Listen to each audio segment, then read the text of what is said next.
มาเนี่ยเป็นไปว่าอะไรครับเจ้ายุ่งใช่กับจะเป็นผู้สัมผัสบ่เขาจะเป็นผู้สัมภาษณ์อ๋อเลือกเขาบอกไปเลยนี่พวกที่บอกไปเลยลงมาโอเคเอาเลยกันเลยเนาะเดี๋ยวไปขอเธอจะเจอแล้วเก่าเด้อโอเคอันดับประมาณเป็นผลิตโอเคสบายดีเดินทางมาได้ใส่เนาะโอ้เดินทางมาได้ใส่ครับท่านมีความรู้สึกยังไงที่มาท่านเดินทางมาได้ใส่ตรงนี้ต่างคนพวกเขาเนี่ยไม่ตั้งใจมากประท้วงเพื่ออะไรพวกคอมมิวนิสต์นี้จากประเทศลาวท่านบ่มีความพอใจในรัฐบาลแล้วกระทำปัจจุบันนี้แมนบอแม่แล้วปัจจุบันนี้นี่พวกเขามาแสดงท่าที่บ่พอใจในรัฐบาลสปป.ลาวที่เก่งข่าพี่น้องชาวลาวของเขาแมนบอแม่แล้วต้องการให้แก้วและเวียดนามเหนือนี่ออกหนีจากพื้นแผ่นดินลาวเขาแมนบออันนั้นมันเป็นสิ่งที่ปรารถนาของพวกประชาชนลาวต่างประเทศกับภายในประเทศเจ้าขอบใจหลายๆและท่านมีความรู้สึกตั้งแต่ท่านมาข้าพเจ้าคือคนเราคนหนึ่งที่หักษาบ่แม่นแนวเราหักษาอันนี้คือคนเราหักษาคำว่าแนวเราหักษาซื้อม้วนแต่ว่าซื้อม้วนของบัตรทำให้ประชาชนเราลงเสือมา40 กว่าปีแล้วย้อนคำหวานของบรรดาแนวเราหักษาผลทุดท้ายมันมาทำลายศาสตร์มาขายศาสตร์ขายพื้นแผ่นดินเราเขามาทำมาหากินเปิดประตูประเทศปล่อยให้แก้วเหนือรู้ลังเข้ามาในประเทศเราเพราะญาติปวนทำมาหากินของคนเราจนบ่มีบ่อนทำมาหากินถึงแม้สิล้มหายตายไปมันก็บ่สนใจด้วยเหตุนี้พวกเขามามือนี้พร้อมเพียงเฮียงหน้าแล้วพากันกินเลดโบ้แล้วมีกำลังบังซาแล้วมั่งเตอร์เอากันแล้วมือนี้ใจขึ้นแหงอันนี้ล่ะสบายดีโอ้สบายดีเดินทางมาได้ใส่เนาะข้าพเจ้าซื้อรุ่นเดินทางมาแต่เท็กซัสท่านมีความรู้สึกยังไงที่มาประท้วงครั้งนี้ข้าพเจ้ามีความรู้สึกดีใจหลายอากาศก็ดีมาเห็นผู้รักคนที่มีจิตใจฮักษาทำกันฮักษาฮักประชาชนและผมสร้างเวียดนามคอมมิวนิสต์นั่นหมายความว่าอยากให้เวียดนามเหนือนี่ออกจากพื้นแผ่นดินลาวมันบอกแม่แล้วจุดประสงค์พวกเฮามานี่อยากให้รัฐบาลลาวรู้จักว่าพวกเฮาอยู่ประเทศอเมริกานี่ยังบ่ได้ลงลืมประเทศชาติบ้านเมืองจะมาเว้าตั้งหน้าให้ประชาชนอยู่ลาวพุ่นนะเขาเจ้าเว้าบ่ได้ไอ้บ่ดังดังนั้นพวกเฮามีเว้าใดเว้าเป็นพวกเฮาจะต้องเว้าสู่พระเจ้าได้ดังนั้นแล้วพวกเฮามีจุดประสงค์อยากให้รัฐบาลลาวผู้ใดก็อย่าผู้ที่มาร่วมประชุมอยู่นี่นะให้เขารู้จักว่าพวกเขาชอบมาพาคุณแผ่นดินลาวตอนนั้นแม้เป็นดินลาวของเฮาบ่แม่นดินประเทศเวียดนามสรุปแล้วนี่ต้องการให้คณะที่กบฏศาสตร์คือว่าพวกแนวลาวขายศาสตร์นี่ลบล้างสัญญา1977แม่นบ่ข้าพเจ้ามีความปรารถนาอยากให้ที่เขาลบล้างระบบสังคมไทยแม่นบ่เรื่องคอมมิวนิสต์ของพระเจ้ามันเป็นระบบที่มันล้าสมัยแล้วระบบที่ล้าหลังแล้วบ่มีความอันใดบ่มี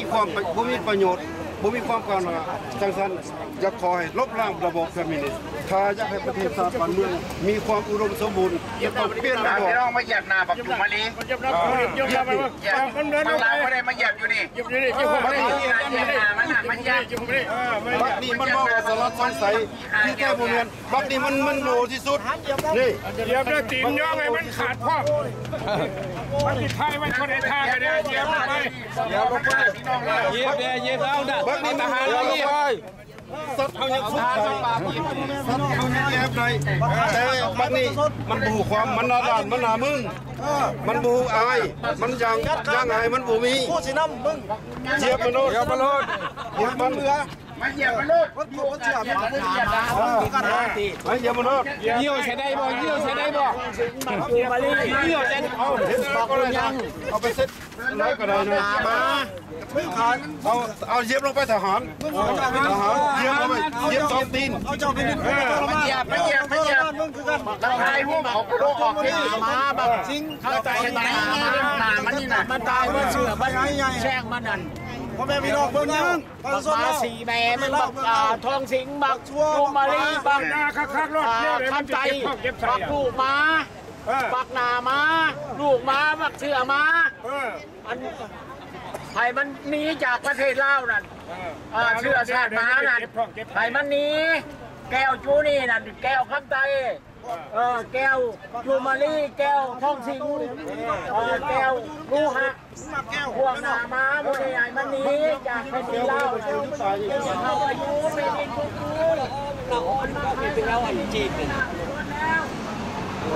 ม่ใช่แต่มอแคนธรรมดาไม่ใช่แต่มอแคนธรรมดา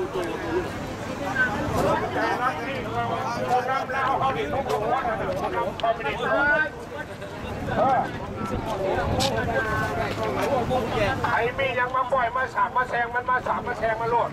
สมใจพอจะจกกับพ่อมาดอกมาเทอาหารดอกเมาแล้วจะเต็มวัดปากไม่เตะเลยคือบาทนี่ แล้วก็ไปใส่ทาง อันนั้นว่าข้างใต้พ่อแม่มันซื้ออย่างพวก พ่อแม่มันดูเลยอาจจะว่าพ่อแม่มันเป็นแก้วเอาไว้แก้วชดๆเอาไว้อยู่เมืองโขงมันจะเอาชื่อเอาคัดดาวนามสกุลกันดามีมันนอนกันมันใช้นามสกุลมันแต่พ่อแม่มันจะบอกภาษาลาวมันจะบอกมาข้างใต้นั่นเขาเข้ามาเมืองโขงที่บ้านมาประมาณนี้ไปเอามาที่นี่นามสกุลมันนอนมาให้เรียกว่าเขาทำอย่างเดียวเขาได้เรียกแค่ได้แต่พ่อผมไม่ทำเนี่ยมีทางที่ภาษาเราเนี่ยมันต้องเขียนแก้วร้องไห้เขามาอยู่ในเมืองสวรรค์เขตเอานามสกุลพุ่มสวรรค์บางรัวได้เลยนะประชาชนเนี่ยพอเนยมันเป็นแก้วเดี๋ยวเขาต้องเสียงเอาจากกันแม่จะเป็นด้านคิดนี่มัน เชื่อมันใจมันเด้อประชาชนเล่าเอ้ยเดี๋ยวนี้ให้ลบขึ้นมาเป็นบ้านเป็นเมืองของเขาเป็นคนเล่าเอาด้วยกันพวกบรรดาในประเทศชาติบ้านเมืองของเขาไหนต่างคนต่างใจเชื่อพวกที่เอาอยู่ พี่น้องเขาอ่ะเพิ่นว่าบ่ให้ เดี๋ยวมาช่วงพวกมาบุญนี่แม่หลวงนี้จะเป็นดินเล่านี่พ่อยมันอยู่